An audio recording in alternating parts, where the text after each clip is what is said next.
स्वागत है आप सभी का हमारे YouTube चैनल पर। तो आज हम आपको कक्षा 12 रसायन विज्ञान में पार्ट 1 विलयन में एक महत्वपूर्ण टॉपिक पढ़ाने वाले हैं, जिसमें कि हम आपको राउल्ट के नियम के बारे में बताएंगे। और इस वीडियो में हम आपको लेक्चर 4 पढ़ा रहे हैं। हमने आपको लेक्चर 3 पहले पढ़ा दिए हैं। तो देखते हैं हमने इस वीडियो में क्या पढ़ाया है। तो चलिए अब हम बिना समय गवाए अपनी वीडियो को स्टार्ट करते हैं। तो यहाँ पर देखिए हमने पहले क्या लिखा है। हमने यहाँ पर लिखा है, आपको दिख रहा होगा, राउल्ट का नियम।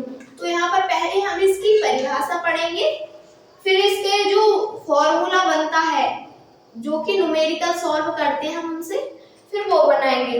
तो ये देखिए, इसको राउल्ट का नियम जो है, इसे मतलब आप ये ज्यादा कठिन नहीं है, इसको सिर्फ और सिर्फ आपको समझना है। और इससे जो न्यूमेरिकल वाला फॉर्मूला बनता है, आपको बस वही सीखना है और उसे ही समझना है। इसको तो सिर्फ और सिर्फ आपको समझ के अपने आप से ही मतलब याद कर लेना है।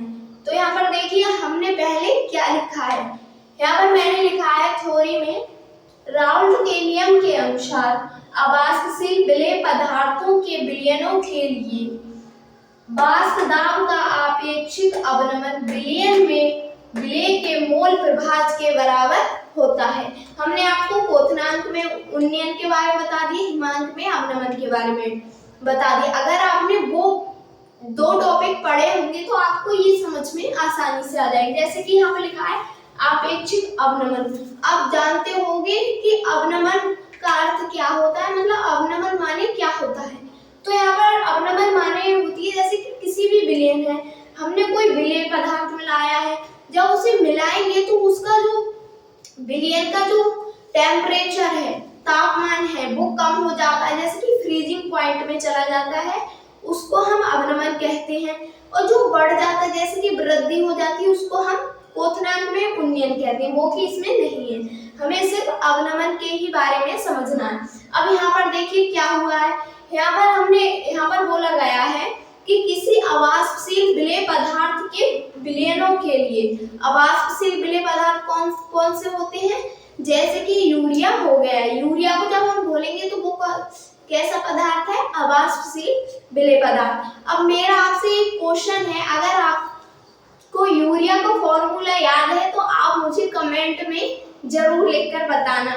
तो यहाँ तक तो आपके समझ में आ गया होगा। यहाँ पर क्या बोल रहे थे हम, अवाष्पशील विलेय पदार्थों के विलयनों के लिए वाष्प दाब का अपेक्षित अवनमन, मतलब वाष्प दाब की कमी विलयन में विलेय के मोल प्रभाज के बराबर होती है। जो विलयन में उपस्थित होते हैं विलेय के मोल प्रभाज, उनके बराबर होती है।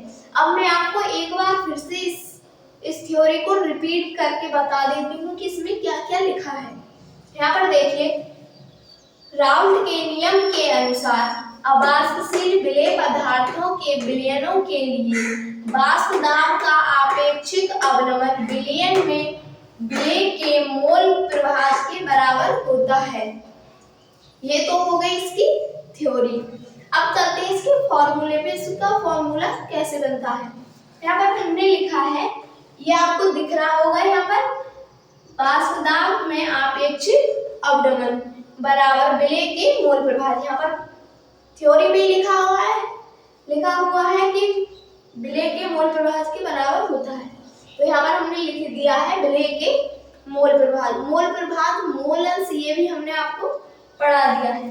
तो यहाँ पर देखिए, वाष्प दाब में आपेक्षिक अवनमन, इसे हम किससे दर्शाएंगे। तो यहाँ पर हमने इसे दर्शाया है P0 minus PS upon P0 बराबर small n upon small n plus capital N। ये है हमारा फॉर्मूला। अगर आपसे पेपर में 2 नंबर में पूछे तो आपको यही लिखना है। अगर आपसे 3 से 4 नंबर में पूछे तो आपको क्वेश्चन में ऐसे भी पूछ सकते हैं, जैसे कि तनु विलयनों के लिए राउल्ट के नियम को बताइए कि तनु विलयनों के लिए राउल्ट का नियम में कौन कौन सा फॉर्मूला बनता है। तो आपको मैं यहाँ पर अभी तनु विलयनों के लिए ही लिखकर बताऊं। तो अब यहाँ पर हम देखते हैं तनु विलयनों के लिए कि तनु विलयनों के लिए राउल्ट के नियम में कौन सा विलयन और सांद्र विलयन किसे कहते हैं? अब देखिए, तनु विलयन उसे कहते हैं जिसमें कि विलेय की मात्रा कम हो, यानी कि ना के समान हो, विलेय की मात्रा ना के समान हो। और सांद्र विलयन उसे कहते हैं जिसमें विलेय की मात्रा ज्यादा हो, जैसे कि तनु विलयन ले लेते हैं हम और सांद्र विलयन ले लेते हैं। अब देखिए, तनु विलयन जो घोल जो पतला सा होता है उसे हम तनु विलयन कहते हैं, और सांद्र विलयन उसे कहते हैं जो गाढ़ा घोल होता है उसे सांद्र विलयन कहते हैं। इसमें किसके लिए पूछा है? तनु विलयनों के लिए पूछा है। अब देखिए इसका फॉर्मूला क्या है। मुझे यहाँ पर पहले से ही लिखना पड़ता है क्योंकि मैं वीडियो के साथ साथ लिखूंगी तो इसमें मतलब टाइम लग जाएगा, मतलब ज्यादा टाइम की वीडियो बन जाती है, इसलिए मैं इसे पहले ही लिख लेती हूँ। अब यहाँ पर देखिए, यहाँ पर मैंने लिखा है तनु विलयनों के लिए small N plus capital N बराबर कैपिटल एन। अभी आप सोच रहे होंगे यहाँ पर कैपिटल एन क्यों आया है, क्योंकि यहाँ पर सांद्र विलयन नहीं है, तनु विलयनों के लिए। जब तनु विलयन होगा तो इसमें विलायक ज्यादा होगा, विलायक के मोलों की संख्या को हम किससे दर्शाते हैं? कैपिटल एन से, और विलेय की स्मॉल एन से। तो यहाँ पर हमने कैपिटल एन रखा है। अब यहाँ पर देखिए P naught minus P S upon P naught बराबर small N upon capital N. अब यहाँ पर देखिए P naught minus P S upon P naught बराबर स्मॉल डब्ल्यू। अब यहाँ पर आप सोच रहे होंगे कि स्मॉल डब्ल्यू स्मॉल एम ये क्या आ गया, ये कैसे आया? तो यहाँ पर देखिए, जब विलेय के मोलों की संख्या होगी तो उसमें क्या क्या होगा? विलेय का भार होगा और विलेय का अणुभार होगा। तो इसे हमने खोल के लिख लिया है, ये आ गया विलेय का भार, ये आ गया विलेय का अणुभार। और कैपिटल डब्ल्यू स्मॉल एन है, वो कैपिटल एन है यहाँ पर, तो यहाँ पर इसको हम बोलेंगे विलायक के मोलों की संख्या। तो जब विलायक के मोलों की संख्या को हम खोलेंगे तो उसमें क्या क्या निकलेगा? विलायक का भार अपॉन विलायक का अणुभार। अब हम इसका फॉर्मूला बनाते हैं कि इसके फॉर्मूला कैसे बनेगा। यहाँ पर देखिए, यहाँ पर मैं बना रही हूँ, यहाँ पर लिखना है P naught minus P S upon क्या लिखना है? पी नॉट बराबर, अब ये चीज है तो ये ऊपर आ जाएगा, तो यहाँ पर क्या आ जाएगा? Small W upon small M गुणा, अब यहाँ पर देखिए capital W upon capital M. ये है हमारा मेन फॉर्मूला जिससे कि हम न्यूमेरिकल सॉल्व करते हैं। अब हम इसके प्रतीकों को बता देते हैं कि पी नॉट क्या है, पी नॉट किसे कहते हैं, पी एस क्या है, ये हम आपको यहाँ लिखकर बता रहे हैं। यहाँ पर लिखते हैं हम जहां पी नॉट, सॉरी यहाँ पर लिखना है आपको, पी नॉट क्या है? शुद्ध विलायक का वाष्प दाब। क्या है ये? शुद्ध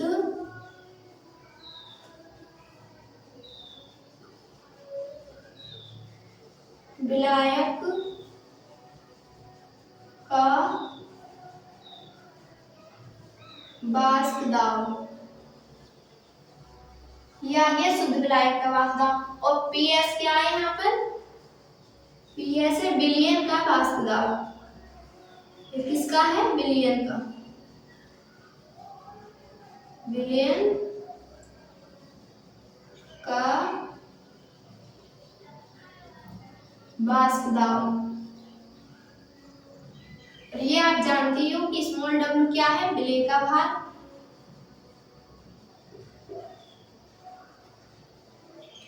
विलेय का भार। स्मॉल एम क्या है? विलेय का अणुभार। क्या है? अणुभार। और कैपिटल डब्ल्यू क्या है? विलायक का भार। क्या है ये?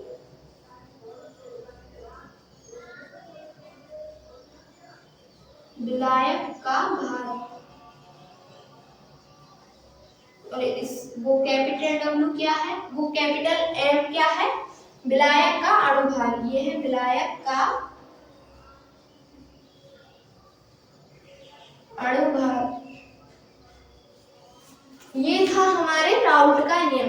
तो उम्मीद है आपको ये समझ में आ गया होगा। अगर आपसे सिर्फ और सिर्फ राउल्ट का नियम पूछे तो वो आपके पेपर में 2 नंबर का आता है। अगर आपसे ये पूरा पूछे तो ये आपके पेपर में 4 से 5 नंबर का भी आ सकता है। तो इसे आप बिल्कुल भी इग्नोर मत करना, ये बहुत ही ज्यादा महत्वपूर्ण टॉपिक है। तो हमने आपको राउल्ट का नियम पढ़ा दिया। अब हम आपको आगे पढ़ाएंगे राउल्ट के नियम की सीमाएं। अब ये 5 नंबर में आएगा तो आपको राउल्ट के नियम की सीमाएं भी लिखनी जरूरी है। तो यहाँ तक आपको समझ में आ गया हो। तो अब हम देखते हैं राउल्ट के नियम की सीमाएं। राउल्ट के नियम की सीमाएं क्या क्या हैं? तो ये देखिए सीमाएं मतलब जैसे कि हम किसी का भी नियम पढ़ते हैं, जैसे कि हमने हेनरी का नियम पढ़ा, राउल्ट का नियम पढ़ रहे हैं और कोलराउस का नियम आगे जाके पढ़ेंगे। ये जो नियम होते हैं ना, इन सारे नियमों की अपनी अपनी अलग अलग सीमाएं होती है। ये अपनी सीमा तक ही काम करते हैं, वहां से मतलब उससे ज्यादा आगे काम नहीं करते। जैसे कि आप लगा लो या हम लगा लें, हमारी भी सीमाएं, जैसे कि अगर हमारी मम्मी हमसे मना कर दे कि बाहर नहीं जाना है, तो अगर हम चले भी गए तो वो डंडा लेकर पीछे आ जाएंगी। अगर हम नहीं गए तो कहेंगे हमारी लल्ली बड़ी अच्छी है। तो यही इस नियम में होता है। जैसे कि राउल्ट के नियम की सीमाएं क्या है? अगर राउल्ट का नियम अपनी सीमाएं पार कर गया तो वो बेकार हो जाएगा, किसी भी काम का नहीं रहेगा। तो अब यहाँ पर हम देखते हैं राउल्ट के नियम की सीमाएं। यहाँ पर हमने लिखा है यह नियम तनु विलयनों पर लागू होता है। जैसे कि हमने आपको पहले बता दिया है, तनु विलयन मतलब पतले विलयन पर लागू होता है। फिर आगे लिखा है, यह आपको दिख रहा होगा यहाँ पर, यह नियम केवल अवाष्पशील पदार्थों के विलयनों पर लागू होता है। अब देखिए अवाष्पशील पदार्थ कौन कौन से हो गए? जैसे कि यूरिया, मैं आपको यहाँ पर हिंदी में लिखकर बता रही हूँ। यूरिया, ये सही राइटिंग नहीं है, आप देख लो, ये है यूरिया। अब यहाँ पर देखिए आगे क्या लिखा है, यह नियम विद्युत अपघट्य के विलयनों पर लागू नहीं होता है। किसके? विद्युत अपघट्य। विद्युत अपघट्य किसे कहते हैं? जैसे कि जो कि कैटायन और एनायन में टूट जाए, जैसे कि धनायन और ऋणायन में अलग हो जाए, उसे हम विद्युत अपघट्य बोलते हैं। जैसे कि एग्जाम्पल के लिए हम ले लेते हैं यहाँ पर NaCl हो गया, क्या हो गया? NaCl, और हो गया HCl, KCl। जब हम इसे तोड़ेंगे मतलब रिएक्शन बनाएंगे तो ये अलग अलग टूट जाता है। जैसे कि Na positive plus Cl negative, ये किसमें टूट गया? अलग अलग टूट गया। कौन टूट गया? NaCl। अब ये देखिए ये रिएक्शन क्यों बनाते हैं ये हम आपको आगे बताएंगे। अभी बस इतना ही समझ लो कि जो 2 आयनों में टूट जाएं, पॉजिटिव और नेगेटिव, उन्हें हम विद्युत अपघट्य कहते हैं।